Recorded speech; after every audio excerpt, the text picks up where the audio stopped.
Hello दोस्तों, once again आप सबका स्वागत है हमारे ऑफिशियल यूट्यूब चैनल पर as you all know teaching Gyan. मैं रोहित वर्मा आप सबका जीएस और हिंदी में तहे दिल से स्वागत अभिनंदन। दोस्तों फटाफट आ जाइए, क्लास स्टार्ट हो चुकी है।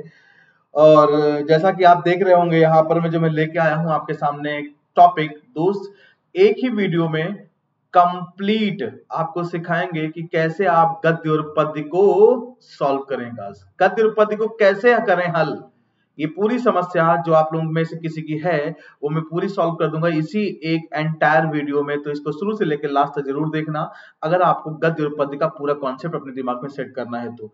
बाकी जो कई लोग रेगुलर स्टूडेंट होंगे, कई और लर्निंग ऐप पर कई लोग मुझे फॉलो कर रहे होंगे, कहीं और आपने मुझसे पढ़ रखा होगा, तो ये कॉन्सेप्ट मैं पहले भी पढ़ा चुका हूँ क्लास। और सीटेट के लिए पूरा गद्य और पद्य का मैंने सॉल्व करना सिखाया है।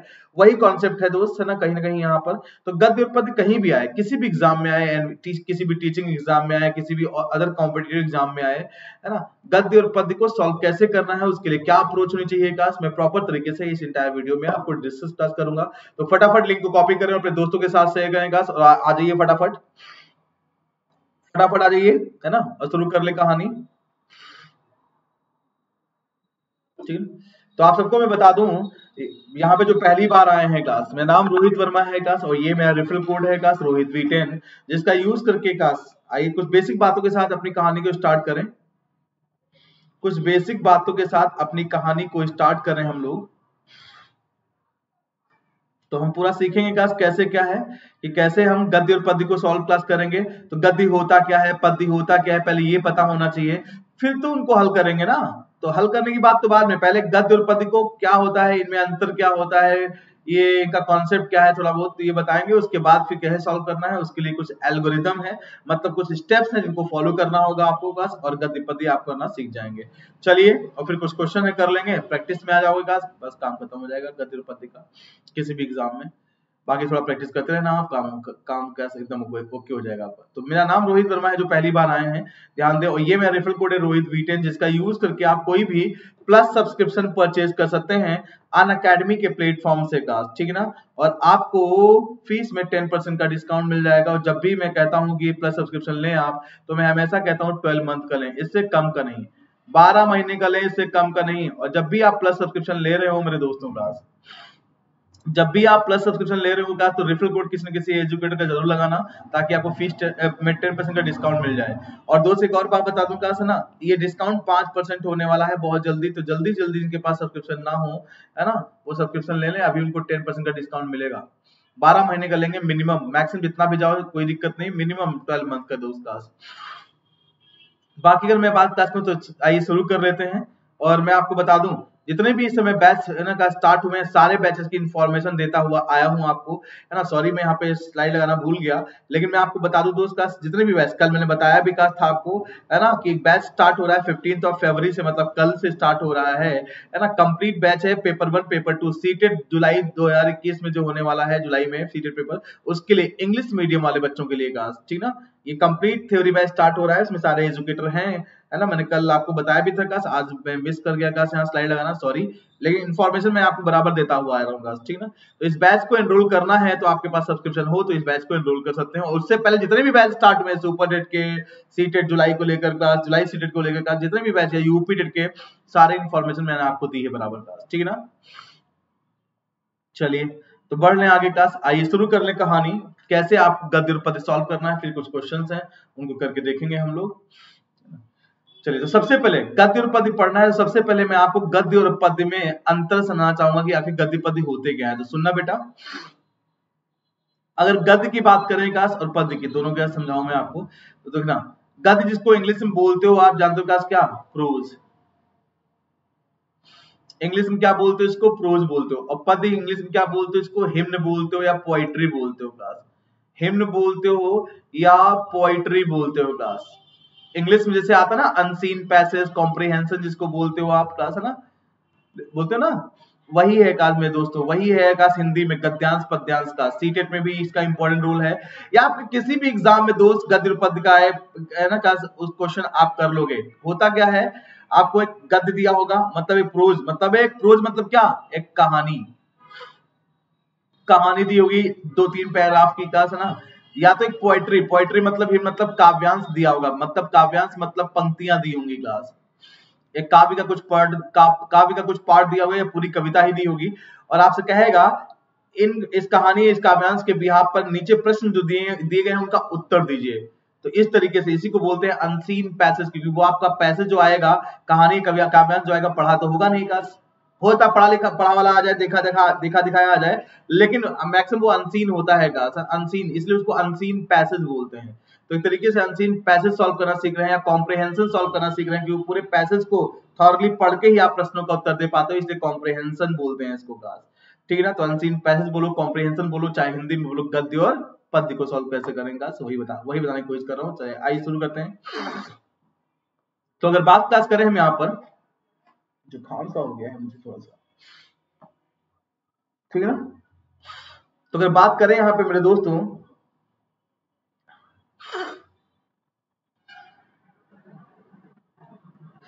तो सबसे पहले मैं आपको समझाना चाहूंगा कि आखिर एक कहानी मतलब प्रोज क्लास क्या होता है। सुनिएगा बहुत ध्यान से। अगर मैं प्रोज की बात क्लास करूं, है ना, प्रोज मतलब क्लास कहानी की, तो कहानी मतलब क्लास क्या है ना दोस्त, कोई चीज कहानी के रूप में लिखी होगी 1 2 3 4 5 6 7 8 10 15 लाइन में, है ना, और उसमें पैराग्राफ बना दिए जाएंगे, एक पैराग्राफ, दो पैराग्राफ, मिनिमम एक पैराग्राफ तो होगा ही होगा, और मैक्सिमम 3 पैराग्राफ हो सकते हैं बस क्लास। ठीक है ना, आपके किसी भी एग्जाम में मिनिमम एक पैराग्राफ, मैक्सिमम 3 पैराग्राफ का आपको एक पैसेज देगा, है ना, एक प्रोज देगा और कहेगा इस प्रश्न के बिहाफ पर इस पैसेज के बिहाफ पे, इस पैसेज मतलब इस कहानी, इस प्रोज मतलब इस गद्यांश के बिहाफ पर, गद्य बोलो या गद्यांश बोलो, के बिहाफ पर आपको नीचे दिए गए प्रश्नों का उत्तर देना है गाइस।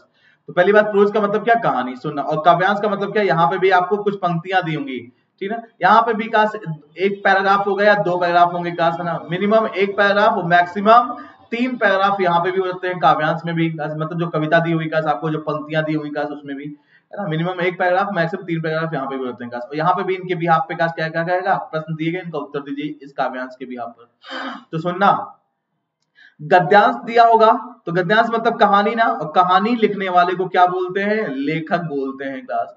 अगर मेल है तो लेखक और फीमेल है तो लेखिका बोलते हैं क्लास, कोई दिक्कत ही नहीं है, बात समझ में आई। ऐसे ही पद्य, पद्य मतलब क्लास क्या मेरे दोस्तों, हिम्न मतलब पोएट्री मतलब कविता, है ना, तो कविता लिखने वाले को क्लास क्या बोलते हैं, कविता लिखने वाले को कवि बोलते हैं क्लास। अगर मेल है तो कवि और फीमेल है तो कवियत्री, फीमेल है तो कवियत्री क्लास, कोई दिक्कत, कवियत्री सही लिखा है ना, ये भी कई बार पूछा गया है क्लास आपके हिंदी व्याकरण के भी यहाँ पे, वर्तनी की दृष्टि से कवियत्री शुद्ध लिखा है कि अशुद्ध लिखा है, शुद्ध लिखा है यहाँ पर, कोई दिक्कत नहीं, ठीक ना। तो कविता लिखने वाले को कवि या कवित्री बोलते हैं, और कहानी लिखने वाले को लेखक या लेखिका बोलते हैं। कहानी में काश हम बात काश करें, है ना, कहानी में काश, है ना, ये इसमें कोई भी कहानी हो सकती है काश, है ना, कोई भी कहानी हो सकती है काश, है ना, कोई भी कहानी काश, कोई भी ऐसी कविता में भी कोई भी कविता हो सकती है, लेकिन कविताएं प्रासंगिक होती हैं और कहानियां प्रासंगिक नहीं होती मेरे दोस्त का ध्यान रखना। कहानी कथाएं जो होती हैं काश वो प्रासंगिक नहीं होती हैं, और जो कविता होती है वो प्रासंगिक होती है ना, बाकी इसमें लेखक होता है, इसमें कवि होता है काश, ठीक है ना, क्लियर ना।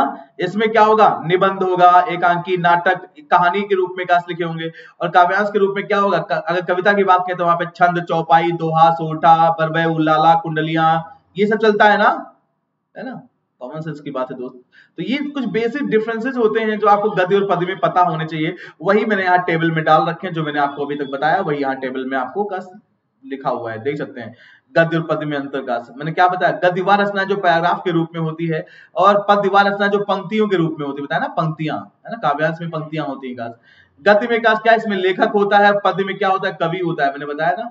इसमें प्रासंगिक कथाएं नहीं होती गद्य में, और पद्य में क्या प्रासंगिक कथाएं होती है, सिंपल सी बात है ना। एक और पॉइंट है, या मानवीकरण, है ना, गद्य में मानवीकरण नहीं होता, पद्य में मानवीकरण होता है काश। मानवीकरण मतलब काश क्या, है ना, ह्यूमन से रिलेटेड का चीजें बातें कहीं ना कहीं काश ना डाल सकते हो काश प्रॉपर तरीके से। कविताएं मानवीकरण का, दिमाग का प्रयोग करके कविताएं काश, कहानी तो ऐसे भी कुछ भी बना दो उलूल जुलूल, है ना, कहानी में दिमाग नहीं लगता है काश, ठीक है।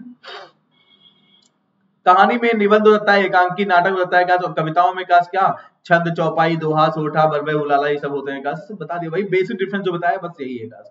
तो इतना हल्का सा ये सबको पता होगा, फिर भी मैंने कहा बता दिया तो कोई बहुत बड़ी बात नहीं कर दी। बड़ी बात तो अब है जो अब मैं सिखाने जा रहा हूँ गाइस कि आपको कैसे सॉल्व करना है गद्य और उपपद्य गाइस। देखिए एल्गोरिदम क्या है, मतलब step to be followed guys, क्या स्टेप फॉलो करने हैं तो देखना गाइस। सबसे पहला स्टेप क्या है मेरे दोस्तों, है ना, आपको क्या दिया होगा, आपको मान लो ये दिया है गाइस गद्यांश पद्यांश कुछ भी दिया है गाइस, उसमें मान लो दो पैराग्राफ दिए हुए हैं गाइस, मान लो दो पैराग्राफ मान लो दिए हैं, तीन दे दिए गए हैं गाइस, कुछ भी समझ लो आप, तीन दे दिए गए मान लो, कोई दिक्कत नहीं। तीन पैराग्राफ का गाइस एक गद्यांश दिया है चाहे पद्यांश, कोई दिक्कत नहीं है, चाहे गद्यांश हो चाहे पद्यांश हो कोई दिक्कत नहीं, मतलब कविता के रूप में कोई चीज दी हो चाहे कहानी के रूप में। बस फर्क इतना है मेरे दोस्त, अगर कहानी के रूप में कोई चीज दी होगी तो वहां पे उसका अर्थ सामने होगा। देखो कहानी के रूप में कोई चीज दी होगी ना, तो कहानी के रूप में कोई दिक्कत नहीं, कहानी सिंपल लिखी हुई, कहानी पढ़ते पढ़ते उसका अर्थ समझते रहते हो, कोई दिक्कत नहीं है ना। कहानी का में जो अर्थ होता है वो बिल्कुल आपके सामने होता है, कोई समस्या नहीं, इसका आराम से अर्थ समझ लेते हैं। लेकिन काव्यांश जो दिया होता है, मतलब कविता जो पंक्तियां दी होती कविता की काश, उसमें बेटा हर लाइन का अपना अर्थ होता है, और वहां पे हर लाइन का अर्थ समझने के लिए बहुत ढंग से पंक्तियों को पढ़ना पड़ता है गास, लाइन को बहुत ढंग से पढ़ना पड़ता है, 2-3 बार कभी कभी पढ़ना पड़ता है गास, तब जाके कहीं ना कहीं उन लाइनों का अर्थ समझ में आता है। क्लियर ना। तो कहानी का तो अर्थ पढ़ते पढ़ते तुरंत समझते जाओगे, लेकिन काव्यांश का अर्थ समझने के लिए थोड़ा ज्यादा दिमाग लगाना पड़ता है। इसीलिए कहते हैं मेरे दोस्त, कहानी से मतलब गद्यांश से पद्यांश जो होता है, मतलब कविता वाली पंक्तियां जो दी होती है, इस पे जो प्रश्न आते हैं वो टफ होते हैं गास।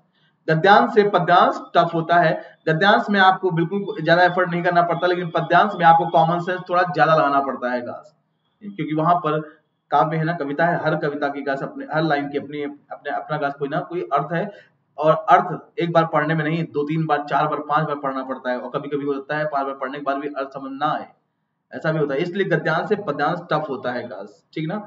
इसीलिए अगर गद्यांश मिल जाए दोनों किसी पेपर में, गद्यांश मिल जाए तो आसान है करना, पद्यांश मिल जाए तो थोड़ा टफ हो जाता है करना गास, ठीक है, तो पेपर टफ हो जाता है कहीं कहीं। चलिए खैर, लेकिन दोनों की अप्रोच बताएंगे, परेशान मत होइएगा कैसे क्या करना है, ठीक है। तो आइए, तो गद्यांश पद्यांश मान लो दिया है गास, अब क्या स्टेप फॉलो करना है। सबसे पहली बात रामबाण है गास गद्यांश पद्यांश को सॉल्व करने का। आप गद्यांश पद्यांश को कभी ना पढ़ें सबसे पहले गास, पहली बात। गद्यांश पद्यांश के बिहाफ पे आपसे कहेगा कि इस प्रश्न का उत्तर दीजिए, ये गद्यांश दिया है पद्यांश दिया है, आगे प्रश्न दिए हैं उनका उत्तर दीजिए इन गद्यांश पद्यांश के बिहाफ पर इसको पढ़कर। तो पहले आपको गद्यांश पद्यांश नहीं पढ़ना है, सबसे पहले क्या करना है गद्यांश पद्यांश नहीं पढ़कर तो क्या करोगे, सबसे पहले प्रश्न पढ़ोगे, आप सीधा प्रश्न पे आओगे। पहली बात समझ में आई, सबसे पहले कहां आओगे, प्रश्न पे आओगे, पहली बात का। और प्रश्न पे आने का मतलब ये नहीं कि सिर्फ प्रश्न पढ़ लिया काम खत्म का, कॉमन सेंस लगाना है, दिमाग लगाना है वहां पर। प्रश्न पे आए सबसे पहले, और क्या किया, प्रश्न पे आए, पहला स्टेप प्रश्न पे आए, और प्रश्न के मोटे मोटे शब्द क्लास, प्रश्न के मोटे मोटे शब्द क्लास, ठीक ना। क्या किया, मोटे मोटे शब्द क्लास आपने दिमाग में रख लिए अपने, यही तो दिमाग लगाना है। प्रश्न में ऐसे थोड़ी ना आएगा, किसी काम से आए होगे ना प्रश्न पे, तो प्रश्न पढ़ा, प्रश्न पढ़ के क्या, प्रश्न के मोटे मोटे शब्द आपने दिमाग में रख लिएगा, कोई समस्या नहीं, रख लिया सर, रख लिया। अब प्रश्न के मोटे मोटे शब्द दिमाग में रख लिए बेटा, है ना, तो दिमाग में रखने के बाद क्या, अब उन्हीं मोटे मोटे शब्दों को लेकर का, है ना, दिमाग में रख लिए, फिर आए तुरंत क्लास कहां पे, फिर इसके बाद क्या करना है, आप कहां जाएं, तो अब आओ पैसेज पे, है ना। तो सेकंड स्टेप पे क्या करना है, प्रश्न पढ़ के मोटे मोटे प्रश्न के मोटे मोटे सब दिमाग में रख लिए, काम खत्म हो गया प्रश्न पढ़ने का। अब कहां आना है, इसके बाद सीधे, अब इसके बाद सीधे पैसेज पे आना है, और पैसेज को देखना है सरसरी निगाह से। सरसरी निगाह से मतलब जानते हो, जहां पे आपकी लास्ट रीडिंग स्किल काम आती है, आपकी अंतिम पढ़ने की क्षमता काम आती है। जब आप ढंग से पढ़ना जब आपको ढंग से आ जाता है ना, तो सरसरी निगाह से पढ़ते हो ना, ये होती है last stage of reading skill.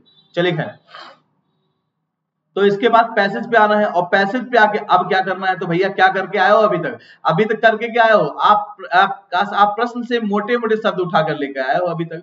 तो भैया आप पैसेज पे क्यों आए हो, पैसेज पे इसलिए आए हो कि वो प्रश्न जो आया है वो पैसेज से आया है, तो प्रश्न के मोटे मोटे शब्द दिमाग में रख के आए हो क्या, तो भैया वो मोटे मोटे शब्द पैसेज में कहीं ना कहीं मिलेंगे, ऑब्वियसली बात मिलेंगे, प्रश्न में पैसेज सही है, तो प्रश्न के मोटे मोटे शब्द पैसेज में क्या मिलेंगे कहीं ना कहीं ना। तो क्या करना है आपको, पैसेज पे आके सरसरी निगाह से पढ़ना है ना, सरसरी निगाह से, अर्थ नहीं समझना अभी, सरसरी निगाह से पढ़ते चले जाओ, सरसरी निगाह से पढ़ते चले जाओ, और प्रश्न के मोटे मोटे शब्द जो दिमाग में रखे हैं आपने, वो देखो पैसेज में कहां मिल रहे हैं, कहां मिल रहे हैं। जहां पैसेज में वो प्रश्न के मोटे मोटे शब्द मिल जाए उनको अंडरलाइन कर लो या घेरे में कर लो, बात समझ में आई? उनको अंडरलाइन कर लो या घेरे में कर लो, जैसे वो प्रश्न के मोटे मोटे शब्द पैसेज में मिल जाए उनको तुरंत क्या कर लो, अंडरलाइन कर लो। क्या कर लो आप मेरे दोस्तों, अंडरलाइन कर लो। बात समझ में आई? या घेरे में कर लो बस।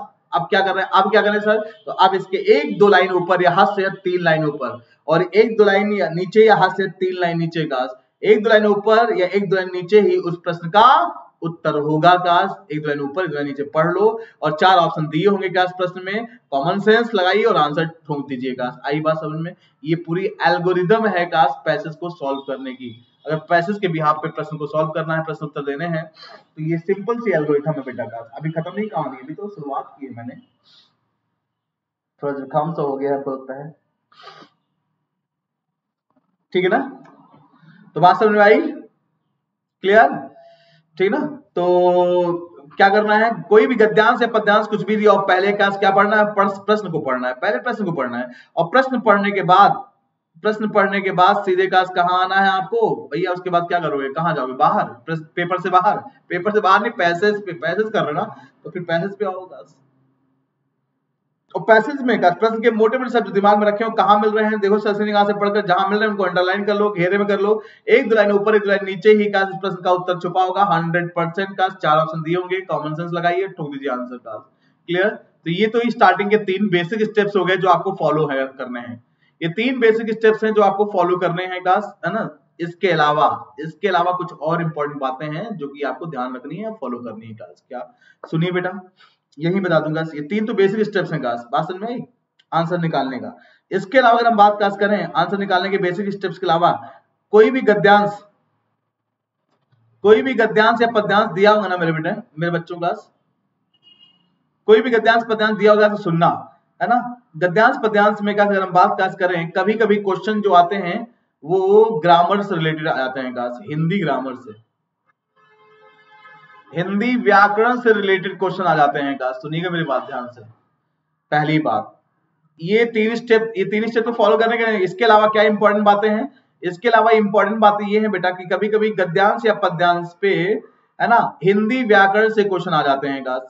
और हिंदी व्याकरण में जो क्वेश्चन आएंगे वो किस किस से आ सकते हैं गाइस, सुनिएगा। संज्ञा से आता है, सर्वनाम से आता है,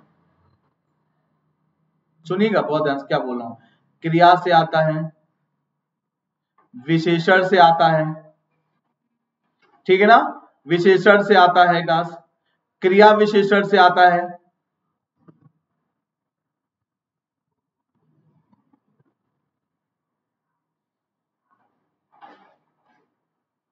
ठीक है ना। इसके अलावा निपात से आता है, लिंग से क्वेश्चन आता है, वचन से क्वेश्चन आता है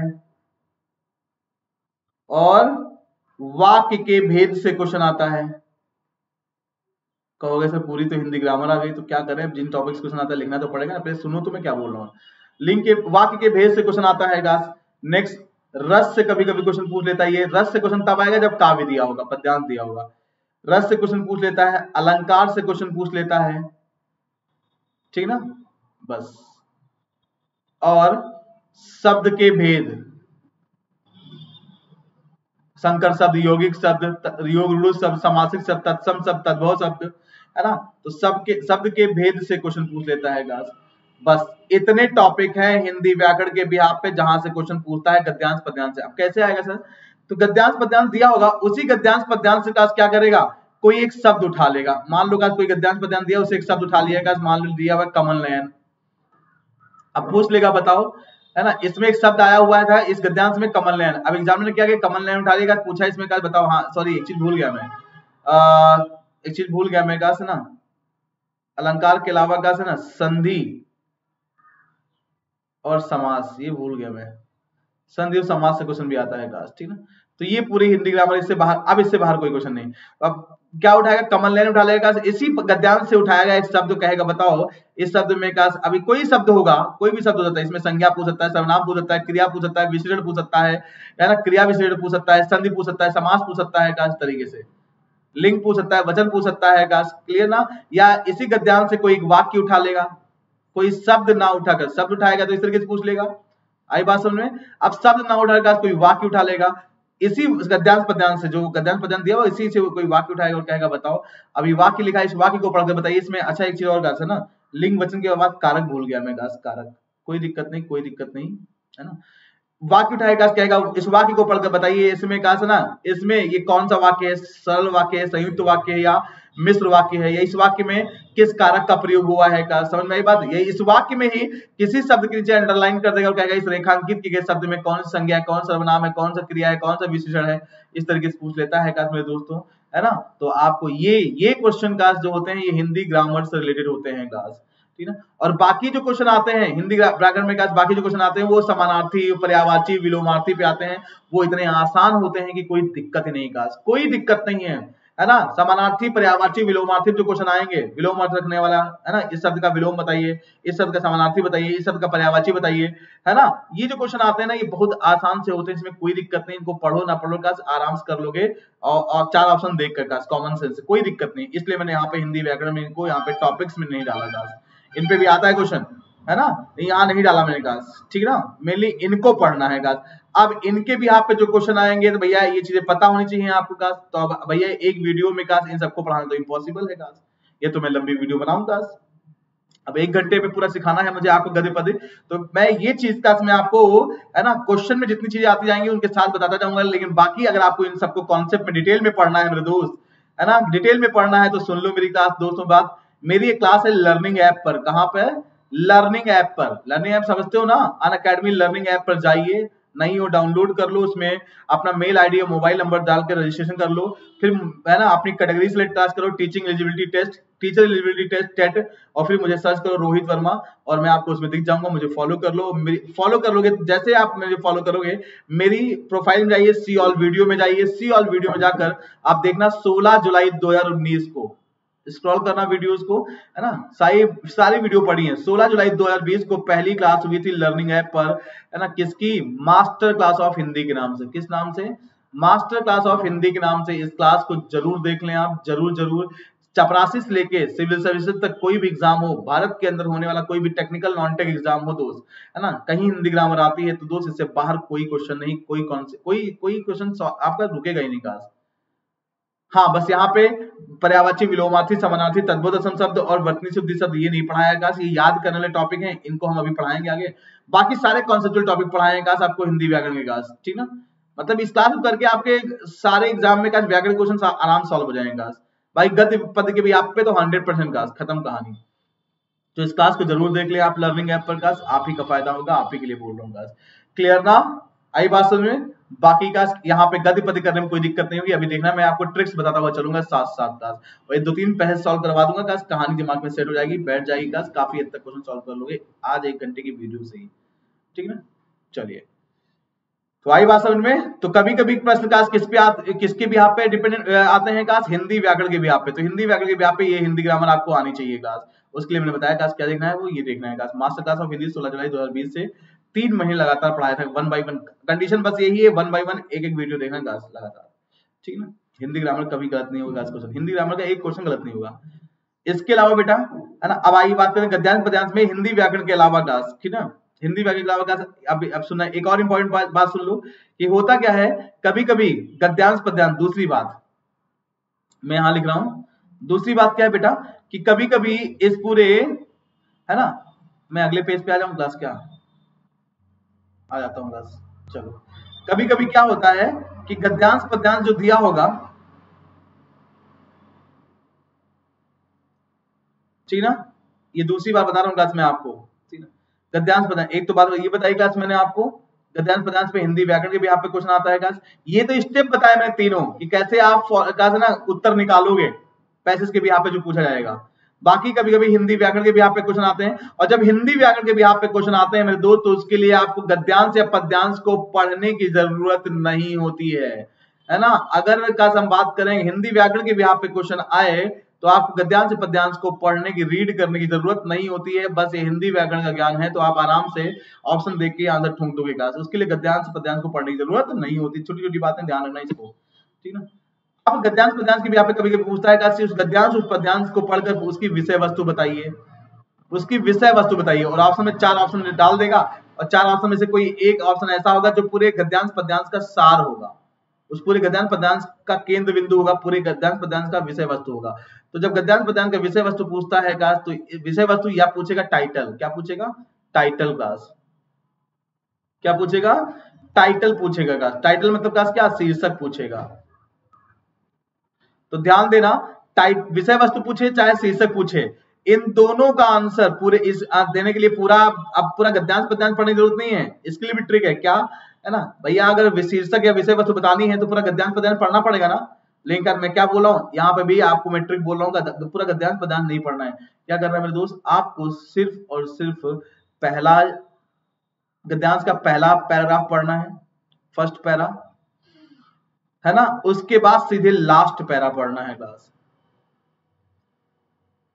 फर्स्ट पैरा उसके बाद सीधे लास्ट पैरा पढ़ना है। बस ये 2 पैरा पढ़ने हैं और अपना कॉमन सेंस चलाना है। शीर्षक भी आपको मिल जाएगा और विषय वस्तु भी मिल जाएगी। फर्स्ट पैरा और last para, I repeat once again guys, किसी भी का अगर हम बात करें गद्यांश पद्यांश की विषय वस्तु शीर्षक वाला क्वेश्चन आया है, प्रश्न आया है, तो बस पूरा पैराग्राफ नहीं पढ़ना है, फर्स्ट पैरा पढ़िए, और वो भी क्या, फर्स्ट पैरा में 2-3 लाइनें गाइस, और लास्ट पैरा में भी 2-3 लाइनें पढ़नी है गाइस। मतलब पूरा गद्यांश पद्यांश जो दिया हुआ, मान लो ये दिया हुआ है गाइस, इस तरीके से ऐसे दिया हुआ है गाइस, ठीक ना। तो आपको स्टार्टिंग की 2-3 लाइन पढ़नी है और अंत की 2-3 लाइन पढ़नी है। 100% आपको उस गद्यांश पद्यांश की विषय वस्तु या शीर्षक आपको पता चल जाएगा। और शीर्षक की बात करें तो शीर्षक का उत्तर अक्सर, गद्यांश पद्यांश का शीर्षक क्या होगा, इसका उत्तर अक्सर आपको गद्यांश पद्यांश के अंत में मिल जाता है गाइस। अंत में मतलब वही लास्ट पैरा में, लास्ट लाइंस में गाइस। ध्यान रखिए, ये ट्रिक्स हैं जो आपको तुरंत पैसेज को सॉल्व करने में हेल्प करेंगे। क्लियर ना। तो ये 2 बातें हो गई, ये 2 बातें हो गई काश, है ना। ये 3 स्टेप बताया काश कैसे आप प्रश्न का उत्तर निकालोगे जो पैसेज के भी यहाँ पे आए होंगे। फिर क्या बताया मैंने इंपॉर्टेंट पॉइंट का आपको, पहला इंपॉर्टेंट पॉइंट का क्या बताया, गद्यांश पद्यांश में कभी क्वेश्चन हिंदी व्याकरण पे आता है तो कैसे, उसके लिए ये चीज आनी चाहिए काश। और बाकी इसके अलावा जो पर्यायवाची विलोमार्थी शब्द पूछते हैं वो बहुत आसान पूछते हैं, कोई दिक्कत नहीं। कॉमन सेंस, इस एज तक का एक्सपीरियंस, बाकी अपने पूर्व ज्ञान का प्रयोग करोगे, कॉमन सेंस लगा के आंसर टिक कर दोगे, कोई दिक्कत नहीं। बाकी क्वेश्चन जो गाइस आपके गद्यांश पद्यांश की विषय वस्तु शीर्षक को लेकर आते हैं, उसके लिए फर्स्ट पैरा और लास्ट पैरा पढ़ो और आंसर टिक कर दो गाइस, कोई दिक्कत नहीं। क्लियर होगी बात क्लियर होगी, कोई समस्या नहीं गाइस, बिल्कुल सही, ठीक ना। अब देखो गाइस, तो ये कुछ पॉइंट है, आगे गाइस कुछ इंपॉर्टेंट पॉइंट गाइस और लिखे हैं, इनको भी पढ़ लो, पढ़ना चाहो। जो मैं बताया, जो मैं अभी तक बता चुका हूं वही पॉइंट लिखे हैं गाइस। देखो पहले प्रश्न का हल फर्स्ट पैसेज या सेकंड पैसेज किसी में भी मिल सकता है, बिल्कुल वही बात है। मतलब जरूरी नहीं पहला प्रश्न पूछा गया है पैसेज के भी आप पे, गद्यांश पद्यांश के भी आप पे, तो उसका सॉल्यूशन, उसका उत्तर आपको पहले पैराग्राफ में या पहले पैसेज में मिलेगा। कहीं भी मिल सकता है, पहले पैराग्राफ में कहीं भी मिल सकता है, पहले पैराग्राफ में का, दूसरे पैराग्राफ में, तीसरे में, कहीं भी मिल सकता है गाइस, ठीक है ना। पांचवा, कुछ प्रश्नों का उत्तर देने के लिए हमें निम्नलिखित चीजों का ज्ञान अनिवार्य है। वही जो संज्ञा, सर्वनाम, क्रिया, विशेषण, लिंग, समानार्थी शब्द, विलोमार्थी शब्द, वही जो बताया अभी मैंने कहा आपको यहाँ पर बताया ना। नेक्स्ट अगला पॉइंट क्या है, अगला पॉइंट है बेटा का शीर्षक वाले प्रश्न का उत्तर 6 पॉइंट अक्सर पैसेज के अंत में होता है, वही जो मैंने बताया अभी का आपको, ठीक है ना।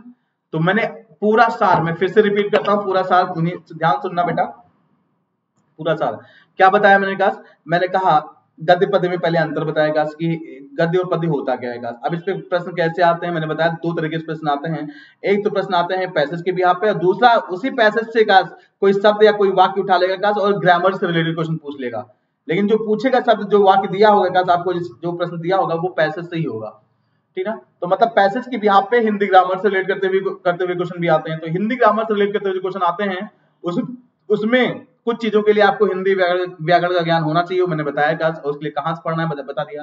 और बाकी कुछ चीजें जो होती है जैसे विलोमार्थी, समानार्थी, है ना, इनके ऊपर, पर्यायवाची, इनके ऊपर जो क्वेश्चन आता है ये बहुत कॉमन सेंस क्वेश्चन होते हैं, बहुत सिंपल क्वेश्चन होते हैं, 4 ऑप्शन देखकर ही टिक कर दोगे, अभी क्वेश्चन करना समझ जाओगे अपने आप, कोई दिक्कत नहीं, ठीक ना। ये बात हुई।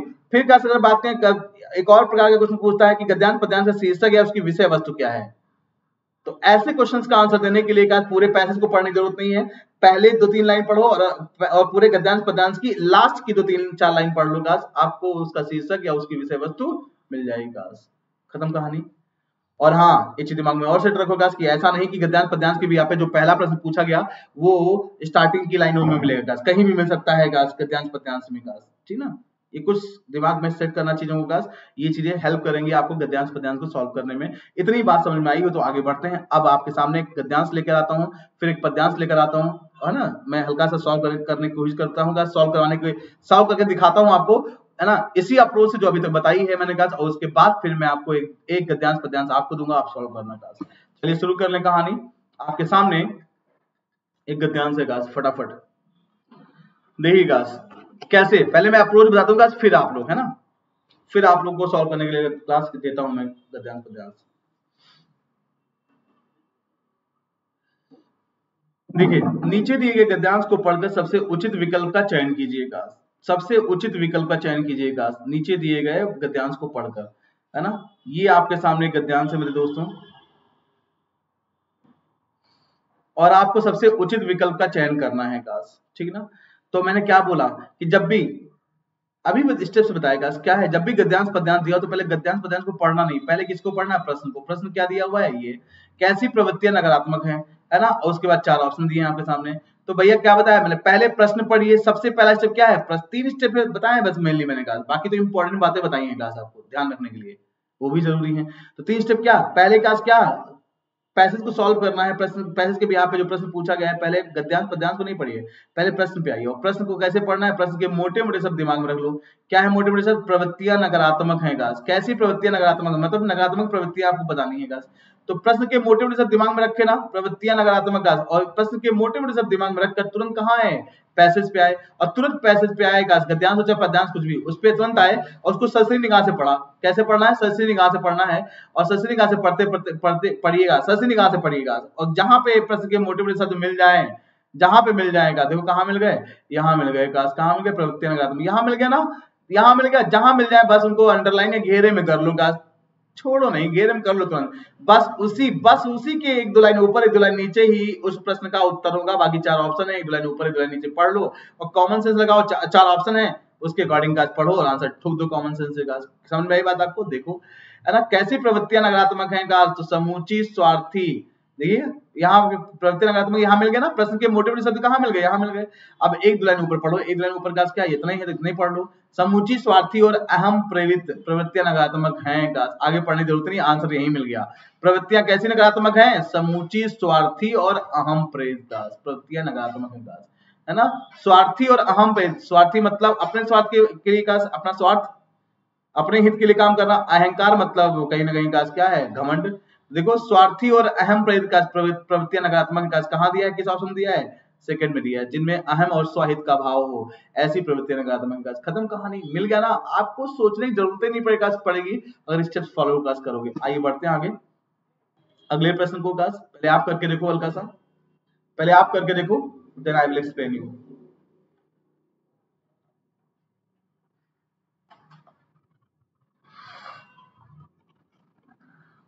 कौन से कार्य हानि की ओर ले जाते हैं, प्रश्न पढ़ा पहले आपने कहा, ठीक ना, प्रश्न पढ़ा आपने कहा कौन से कार्य हानि की ओर ले जाते हैं, प्रश्न के मोटे मोटे शब्द दिमाग में रख लिए, कार्य हानि की ओर ले जाते हैं, कार्य हानि की ओर। अब प्रश्न के मोटे मोटे शब्द दिमाग में रखे, तुरंत कहां है, गद्यांश पद्यांश पे, और उसको सरसरी निगाह से पढ़ना शुरू किया। अब सरसरी निगाह से पढ़ा तो कहां पे है ना, प्रश्न के मोटे मोटे शब्द मिल रहे हैं, वहीं पे रुक जाओ, अंडरलाइन या घेरे में कर लो, उसके 1 लाइन ऊपर 1 लाइन नीचे प्रश्न का उत्तर छुपा होगा, पढ़िए और 4 ऑप्शन है, कंपेयर करिए, कॉमन सेंस लगाइए, ठोक दीजिए आंसर का।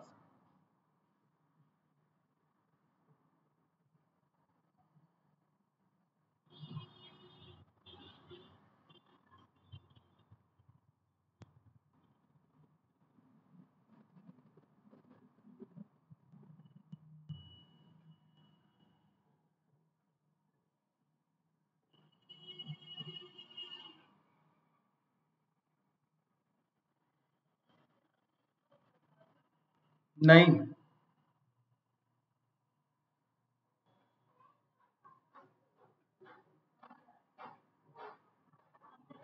Okays okays okays.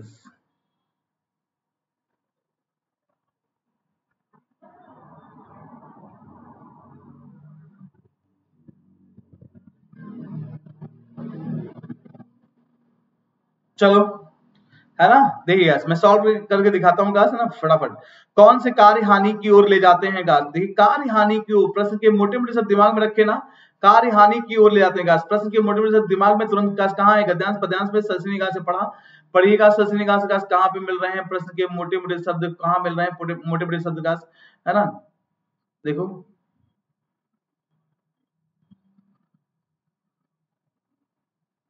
देखो कार्य की बात कहाँ हो रही है? कार्य की बात कहाँ हो रही है? सुनना काश, कार्य की बात कहाँ हो रही है? कार्य की बात कार्य यहाँ पे है, देखो यहाँ बात हो रही है ना। और आगे बढ़े, कार्य यहाँ पे भी है काश, कार्य की बात कार्य यहाँ पर भी है काश, आगे बढ़े कार्य यहाँ पर भी है ना, कार्य यहाँ पर भी है काश, आगे बढ़िए काश, कार्य काश और कहीं है, कार्य का और कहीं काश, कार्य और कहीं, देखो है ना। तो देखो आप देख पा रहे हैं प्रश्न के मोटे मोटे शब्द कार्य है ना, कार्य मेन बात यहाँ पे किसकी हो रही? कार्य की हो रही है गाइस। अब हानि की ओर ले जाते हैं गाइस, तो यहाँ पे भी होता है, यहाँ पे भी, यहाँ पे भी, यहाँ पे भी, कहीं पे भी होता है गाइस, है ना। तो जब भी प्रश्न के मोटे मोटे शब्द आपको पैसेज में सुनना है, एक नया कॉन्सेप्ट का, ठीक ना। प्रश्न के मोटे मोटे शब्द आपको जब भी, है ना, आपको पैसेज में एक से अधिक जगह मिलने लगे, तो आपको सबसे पहले फोकस पहली वाली जगह पे करना है जहां पे पहली बार मिला है वो गाइस, ठीक है ना। उसी के एक दो लाइन ऊपर एक दो लाइन नीचे पढ़ना है गाइस, और आपको आंसर देना है गाइस। तो पहली बार कहां मिला है? यहां मिला है। इससे पहले कार्य कहीं है? इससे पहले कार्य कहीं नहीं है गाइस। कर्म है, कर्म नहीं, कार्य की बात हो रही गाइस। कार्य शब्द पे ध्यान है ना, शब्द एज इट इज होना चाहिए गाइस, ठीक है। चलिए, तो कार्य यहाँ पे है गाइस, तो बस पहली बार जहां मिला है, और जब पहली बार जहां मिला वहां ना मिले तो आगे पढ़ना है गाइस, और आगे वाले पे ना मिले तो लास्ट वाले चले जाना है गाइस, लास्ट वाला गाइस यहाँ पे है। इस तरीके से जब भी प्रश्न के मोटे मोटे शब्द वाक्य में एक से अधिक जगह मिलने लगे, तो सबसे पहले पहले वाले को ही गाइस आपको कंसीडर करना है। उसके बाद वहां ना मिले आंसर तो दूसरे वाले जाना है, और दूसरे ना मिले तो सीधे लास्ट वाले चले जाओ गाइस, खत्म कहानी। फिर तो आंसर मिल ही जाना है गाइस, उससे बाहर तो है ही नहीं गाइस। हालांकि वहां तक जाने की जरूरत नहीं पड़ेगी, पहले और दूसरे में आंसर मिल जाएगा आपको। क्लियर ना? सुनना। तो कार्य पहली जगह कहां मिला? यहाँ मिला। अब इसके एक दो लाइन ऊपर एक दो लाइन नीचे पढ़ लो। एक दो लाइन ऊपर पढ़ोगे, एक दो लाइन ऊपर जाओगे तो यहाँ पे काश कहां से पढ़ोगे? कहां से पढ़ोगे? यहाँ से, क्योंकि यही पढ़ लो, क्योंकि पसंद नापसंद से किए जाते कार्य वासनाओं को बढ़ाए बिना नहीं रहते। समझ में आई बात आपको? है ना, वासनाओं को बढ़ाए। वासनाएं क्या होती हैं? वासनाएं गलत चीजें का दोस्त। राजा महाराजा, आप इतिहास गवाह है, राजा महाराजा लोग वासनाओं में चक्कर में पड़कर ही काश कहीं ना कहीं सब स्वरत कर दिया, सब खत्म कर दिया काश, ठीक ना। तो कार्य वासनाओं को बढ़ाए बिना नहीं रहते काश, सिंपल सी बात है काश, है ना। तो क्या है? कार्य वासनाओं मतलब गलत डायरेक्शन में गाइस, मतलब क्या? हानि की ओर। वासना हानि की ओर ले जाती है गाइस दोस्त। तो समझ में आई बात आपको? तो कौन से कार्य हानि की ओर ले जा रहे हैं गाइस? पसंद और नापसंद के आधार पर जो कार्य किए जाते हैं वो वासनाओं को बढ़ाए बिना नहीं रहते, मतलब वो, है ना, वासनाओं को बढ़ाते बढ़ाते मतलब आपको गड्ढे में ले जाएंगे, हानि की ओर ले जाएंगे गाइस, खत्म कहानी। इतने से मिल गया आंसर गाइस। तो जो आपकी पसंद नापसंद के आधार पर किए जाते हैं ऐसे कार्य हानि की ओर ले जाते हैं। सिंपल यार, ठीक है ना। अप्रोच वही है दोस्त का। नेक्स्ट प्रश्न पे आते हैं। इस गद्यांश में किस प्रकार के कार्यों का समर्थन किया है? देख लो, क्वेश्चन की लैंग्वेज को ढंग से पढ़ो। इस गद्यांश में मतलब पूरे गद्यांश की बात कर रहा है गाइस। इस गद्यांश में किस प्रकार के कार्यों का समर्थन किया गया है? किस प्रकार के कार्यों का समर्थन किया गया है ना मेरे दोस्त क्लास, है ना। देखो, चाहे आप कॉमन से वही बेसिक कॉन्सेप्ट लगाइए। इस गद्यांश में किस प्रकार के कार्यों का समर्थन क्लास किया गया है? देखिए, कार्यों का समर्थन, कार्यों का समर्थन क्लास, ठीक है ना, कार्यों का समर्थन क्लास, किस प्रकार कार्यों का समर्थन क्लास किया गया है? आप प्रश्न के मोटे मोटे सब दिमाग में रखे, तुरंत क्लास कहाँ है? गद्यांश पद्यांश पे आए। सरसी ने कहा से पढ़ना शुरू क्लास किया, सरसी ने कहा से पढ़ा क्लास, कहाँ पे कहाँ पे कहाँ पे कहाँ पे, ठीक है ना। कार्य का, कार्य की बात यहां भी हो रही है ना, तो कार्य तो यहां मिला था, आपको कार्य यहां मिल गया, फिर से टिक कर लो, कार्य यहां मिला था, है ना, कार्य यहां मिला था, कहां पे कहां पे कहां पे, यहां पे, है ना। कार्य यहां भी मिला था, कार्य कहां और मिला था, कार्य आपको कहां और मिला था, कार्य यहां पे मिला था, है ना। कार्य यहां पे भी मिला था, ठीक ना। और कार्य कहां मिला था? कार्य और कहीं मिला था इसके बाद, ठीक ना। कार्य और कहीं मिला काश? नहीं मिला, ठीक ना। तो देखो, पहला काश आपने तो पढ़ लिया था, पढ़ लिया था ना, पहला तो आपने पढ़ ही लिया था काश मेरे दोस्त, काश कार्य वासनाओं को बढ़ाए बिना, मतलब इसका तो आंसर काश पहले मिल चुका है, यहाँ तो आप क्लियर हो चुके। तो कोई अभी यहाँ आगे बढ़िए। कोई कार्य आपको महज इस आधार पर नहीं करना चाहिए काश कि वह आपको पसंद है, बिल्कुल सही है, यहां से भी इसका आंसर नहीं मिला काश, ठीक ना। उसी तरह कोई कार्य करने से आपको महज इस आधार पर नहीं कतराना चाहिए कि वह कार्य आपका मनचाहा नहीं है, बिल्कुल वही, मतलब आपको पसंद नहीं है, बात वही है। इससे भी आंसर नहीं मिला। इस समर्थन की बात की जा रही है, किस कार्य का समर्थन किया गया है ना। कार्य का निर्णय बुद्धि विवेक के आधार पर होना चाहिए, बिल्कुल सही। देखो, समर्थन किसका किया गया है ना, किसका समर्थन? उन कार्यों का समर्थन किया गया है जो जिनका निर्णय बुद्धि विवेक के आधार पर होगा, उनका समर्थन किया गया। बात समझ में आई? टीचर वाला दिमाग थोड़ा बहुत तो लगाओ यार। क्लियर ना? तो इसका राइट आंसर क्या है? जो बुद्धि और विवेक के आधार पर किए जाते हैं, इन कार्यों का समर्थन किया गया है। देखो, है ना, कार्य कार्य सब जहां आए थे बस, है ना, इन्हीं से का आंसर निकाल लिया आपने, खत्म कहानी। आप लोग समझ पाते हो, ठीक ना। नेक्स्ट, अगला है, इस गद्यांश में किन्हें शत्रु कहा गया है काश? बहुत प्यारा क्वेश्चन काश। Take your time and give the answer. इस गद्यांश में किन्हें शत्रु कहा गया है?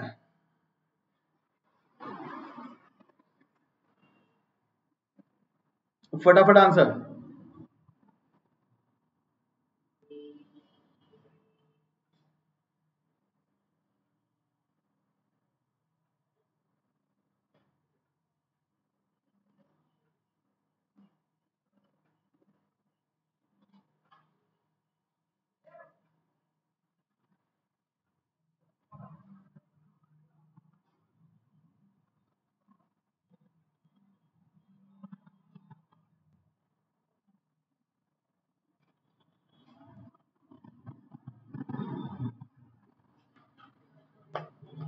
नहीं, चलो।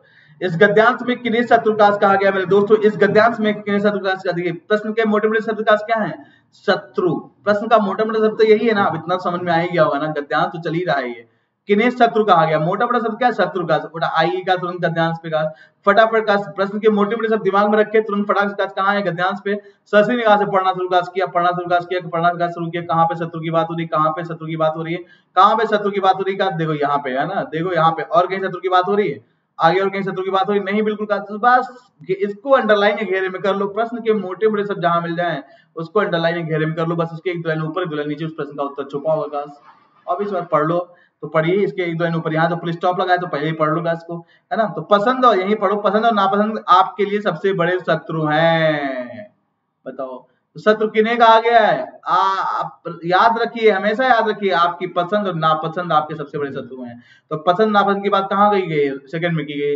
रुचि मतलब पसंद होगा तभी रुचि होगी, और नापसंद होगा तभी अरुचि होगी का। तो बस थोड़ा इनडायरेक्ट वे में दिया है, बात तो वही है ना, पसंद और नापसंद की बात यहाँ पे भी तो हो रही है। क्लियर ना? तो राइट आंसर का क्या है? सेकंड वन का। क्लियर? कुछ था नहीं बच्चों वाला क्वेश्चन का। नेक्स्ट अप्रोच समझ में आई ना, तो बस खत्म कहानी, पूरा पैरा करने से बच जाओगे का। ठीक है।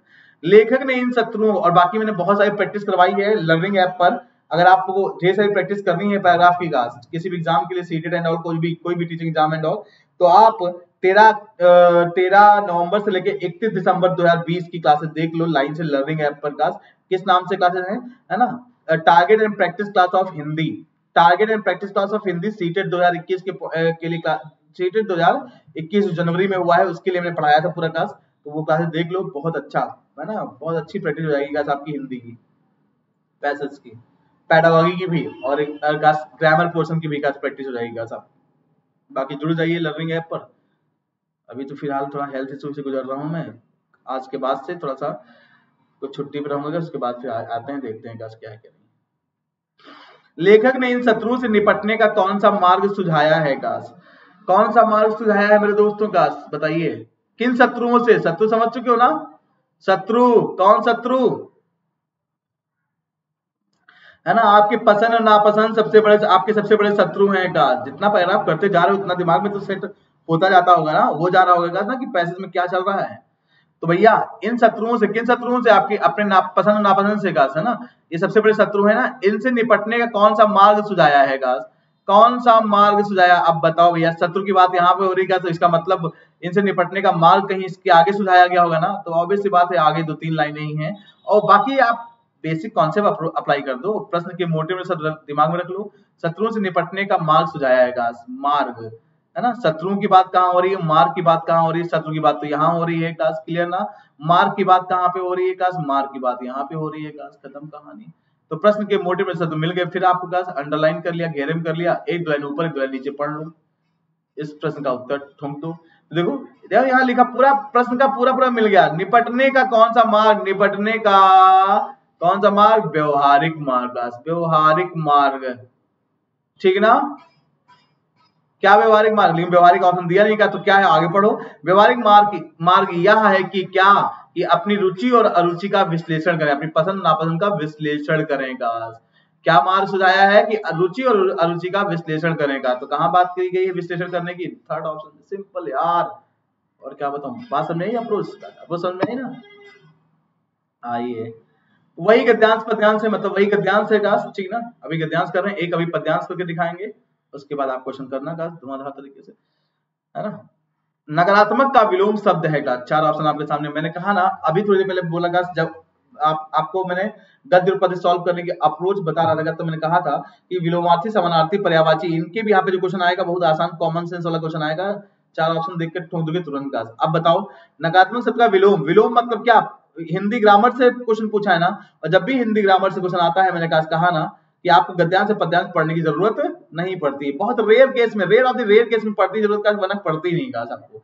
आपको जब भी हिंदी ग्रामर से क्वेश्चन पूछेगा, है ना, तो आपको पैसेज नहीं पढ़ना है, सीधे चार ऑप्शन देखना है, कॉमन सेंस लगाना है, हिंदी ग्रामर का यूज करना है, ठोक देना है आंसर। तो ठोको ठोको ठोको।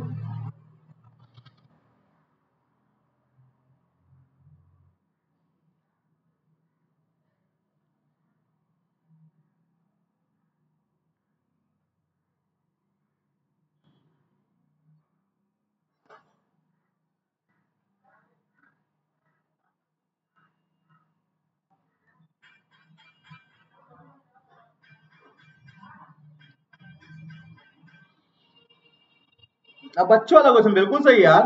नकारात्मक का विलोम शब्द का, सारे कॉमन सेंस यार का। नकारात्मक का क्या होगा? सकारात्मक, नकारात्मक मतलब निगेटिविटी, और सकारात्मक मतलब पॉजिटिविटी का। सिंपल सी बात है यार का, क्लियर, कोई दिक्कत नहीं थी का ना। आपको पैसेज पढ़ने की जरूरत भी नहीं पड़ी। तो मैंने कहा ना हिंदी ग्रामर से रिलेटेड जब भी क्वेश्चन पूछेगा, प्रश्न पूछेगा गद्यांश पद्यांश से, तो आपको उस केस में गद्यांश पद्यांश पढ़ने की जरूरत नहीं पड़ेगी। आइए अगला क्लास, वही वही गद्यांश है। प्रश्न क्या है? वे तो हर क्षण आपकी हानि व हास करने पर ही तुले रखे हैं, वाक्य में वे सर्वनाम किसके लिए आया है? बताओ यार, अब बताओ यार। पूरा पैसेज कर चुके हो, इससे पहले पैसेज के भी आप पे 2-3 क्वेश्चन कर चुके हो, पूरा उसके लिए पैसेज काफी हद तक पढ़ा भी है आपने। तो अब यार ये तो वे सर्वनाम किसके लिए आया है गाइस, है ना। अब देखो यहाँ पे वे सर्वनाम का, अब सर्वनाम की बात कर रहा है, मतलब हिंदी ग्रामर क्वेश्चन है, तो हिंदी ग्रामर क्वेश्चन है तो पैसेज पढ़ने की जरूरत भी नहीं है गाइस, ठीक ना। क्योंकि आप कहोगे सर वे फिर कैसे पहचानेंगे वे सर्वनाम किसके लिए आया है? सबको पता है वे तो सर्वनाम है, वे किसके लिए आया है? तो भैया आप पढ़ चुके हो ना, आप पैसेज पढ़ चुके हो ना। वे तो हर क्षण आपकी हानि हास पढ़ चुके हो ना, है ना। वे तो हर क्षण आपकी हानि और हास करने पर ही तुले रहते हैं। वे कौन? इसका मतलब इससे पहले कोई होंगे। कौन? देखिए पढ़िए, उल्टे आप इन्हें पाल पोस के दुलारते हैं, तो मतलब वे कौन? इन्हें। इन्हें कौन? आगे पढ़िए, उससे ऊपर पढ़िए, आप इन्हें पहचानते तक नहीं, आप इन्हें, बताओ इन्हें, फिर आ गया, अब इन्हें आ गया, अब इन्हें कौन? आगे बढ़िए ऊपर, है ना, ऊपर बढ़िएगा। क्या? हमेशा याद रखिए कि पसंद और नापसंद आपके सबसे बड़े शत्रु हैं। आप इन्हें देखो, समझ में आ गया, इन्हें किसके लिए यूज हुआ है? पसंद नापसंद के लिए। पहचानते तो नहीं, उल्टा आप इन्हें, इन्हें किसके लिए प्रयोग हुआ है? पसंद नापसंद के लिए। पाल पोस कर दुलारते हैं। वे किसके लिए प्रयोग हुआ है? पसंद नापसंद के लिए। वे तो हर क्षण आपकी हानि व हास करने पर तुले रहते हैं। समझ में नहीं बात आपको? सिंपल यार दोस्त। तो वे किसके लिए प्रयोग हुआ है? पसंद और नापसंद के लिए। सिंपल। किस शब्द में ना उपसर्ग का प्रयोग नहीं किया जा सकता? पर्यायवाची, विलोमार्थी, समानार्थी और उपसर्ग प्रत्यय के भी यहाँ पे जो क्वेश्चन आते हैं बहुत कॉमन सेंस वाले आते हैं, कोई दिक्कत नहीं। लिंग वचन के ऊपर भी क्वेश्चन जो आता है ना, शब्द के भेद के ऊपर भी क्वेश्चन जो आता है बहुत सिंपल से आते हैं, कोई दिक्कत नहीं। आते सब क्वेश्चन आसान आराम, चाहे वो संज्ञा, सर्वनाम, क्रिया, विशेषण कुछ भी पूछे, आराम से बहुत सिंपल क्वेश्चन आते हैं। लेकिन थोड़ा बहुत पढ़ लोगे मेरी मास्टर क्लास ऑफ हिंदी से, पूरी हिंदी व्याकरण, तो आपकी चीजें और आसान हो जाएंगी गाइस, ठीक ना। बाकी गाइस प्रैक्टिस भी मार दोगे ना गाइस, अगर सिर्फ अगर मेरी मास्टर क्लास ऑफ हिंदी ना देख पाओ, सिर्फ अगर प्रैक्टिस मार दो पैसेज की गाइस, तब भी हो जाएगा गाइस काम। जो मैंने बताई बातें उनको दिमाग में रखो गाइस, उससे उसी से काफी हद तक काम सॉल्व हो जाएगा आपका। किस शब्द में ना उपसर्ग का प्रयोग नहीं किया जा सकता? अब ना उपसर्ग, उपसर्ग प्रत्यय मतलब ग्रामर की बात हो रही, तो पैसेज पढ़ने की जरूरत है ही नहीं, पैसेज छोड़ो, है ना। चार ऑप्शन आपके सामने है क्लास, ठीक है ना। ना उपसर्ग का प्रयोग नहीं किया जा सकता, तो चार ऑप्शन दिए हैं, कौन से किसमें ना उपसर्ग का प्रयोग नहीं किया जा सकता? मैंने कहा ना पर्यायवाची, विलोमार्थी, उपसर्ग प्रत्यय, इन सब पे क्वेश्चन आते हैं, बहुत आसान से होते हैं, बहुत कॉमन सेंस वाले होते हैं। कॉमन सेंस इस एज तक का एक्सपीरियंस, अपने पूर्व ज्ञान को लगा दो, जो अभी तक आपको आपने ज्ञान हासिल किया है बचपन से लेकर अभी तक का, थोड़ा बहुत स्कूल लेवल से लेकर अभी तक, उसी से आंसर हो जाएगा। इस एज तक के अनुभव को लगा दो, आंसर सॉल्व हो जाएगा। पर्यायवाची, समानार्थी, विलोमार्थी और उपसर्ग प्रत्यय का, तद्भव तत्सम का भी, संज्ञा सर्वनाम का भी, क्रिया विशेषण का भी, ठीक ना, सब कुछ देखना। विकास कुछ ना आगे समझ में आ जाएगा अपने आप। कॉमन सेंस, इस एज तक का एक्सपीरियंस, पूर्व ज्ञान।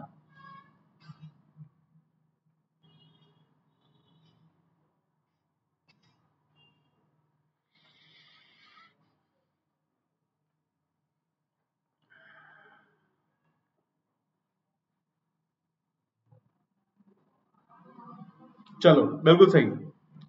तो किस शब्द में ना उपसर्ग का प्रयोग नहीं किया जा सकता का? किसमें भैया? नापसंद बोलते ही हो, नावाकिफ बोलते हो, नाकाबिल बोलते हो, ना हाजिर नहीं बोलते हो, गैर हाजिर बोलते हो। बचपन से ही आप जब विद्यालय में एब्सेंट हुए होगे तो कोई अगर मैम सर रहे होंगे, कभी कभी बोलते हैं कल कहाँ गैर हाजिर थे तुम? हाजिरी नहीं लगी थी कल, तुम एब्सेंट थे, गैर हाजिर थे मतलब। तो गैर का प्रयोग गैर हाजिर, ना का नहीं, गैर हाजिर का प्रयोग होता है, गैर शब्द का प्रयोग होता है इसके आगे, ना का नहीं का। इसके लिए कॉमन सेंस, इस एज तक का एक्सपीरियंस ही तो है जिसने इस प्रश्न को सॉल्व करवा दिया। वही तो बता रहा हूं मैं आपको बस। आइए वही समझाने की कोशिश कर रहा हूँ दोस्त, बात समझने की कोशिश करना, बच्चे नहीं हो, दिमाग बड़ा करना। विश्लेषण का विलोम है, 4 ऑप्शन। अब विलोम पूछा गया यार, कॉमन सेंस, इस एज तक का एक्सपीरियंस, अपने पूर्व ज्ञान का प्रयोग कर दो, आंसर ठोक दो, है ना। ग्रामर का क्वेश्चन है का तो आपको पैसे से पढ़ने की जरूरत है नहीं का, बस कॉमन सेंस लगाओ, कॉन्सेप्ट लगाओ, जो भी है का। मैंने कहा विलोम पर्यायवाची, तो बड़ा कॉमन सेंस, बहुत सिंपल क्वेश्चन पूछता है, आराम से आंसर दे लोगे ऑप्शन को पढ़कर ही।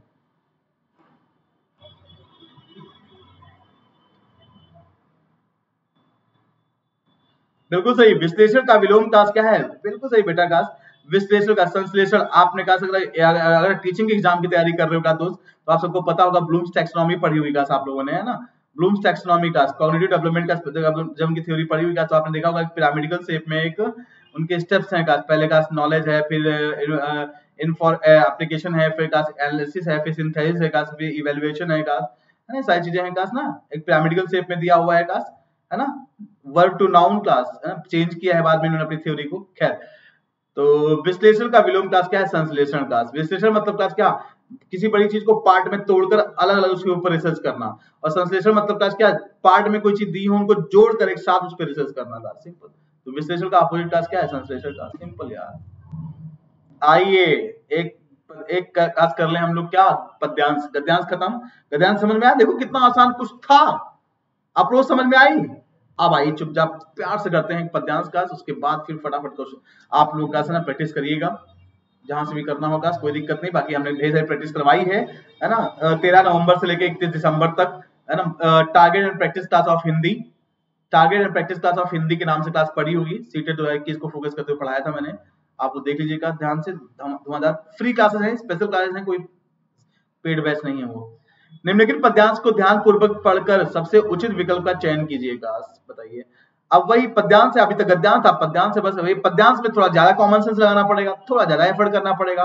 ये गद्यांश से थोड़ा टफ होता है, क्योंकि गद्यांश में कहानी होती, कहानी का अर्थ सामने होता है हमारे, कोई दिक्कत नहीं। लेकिन पद्यांश में हर पंक्ति का अपना अर्थ होता है, और हर पंक्ति को 2-3 बार 4 बार पढ़ो, तब जाके कहीं ना कहीं उसका आंसर समझ में आता है, उसका अर्थ समझ में आता है, तब जाके कहीं ना कहीं हम प्रश्न का उत्तर ढंग से दे पाएंगे।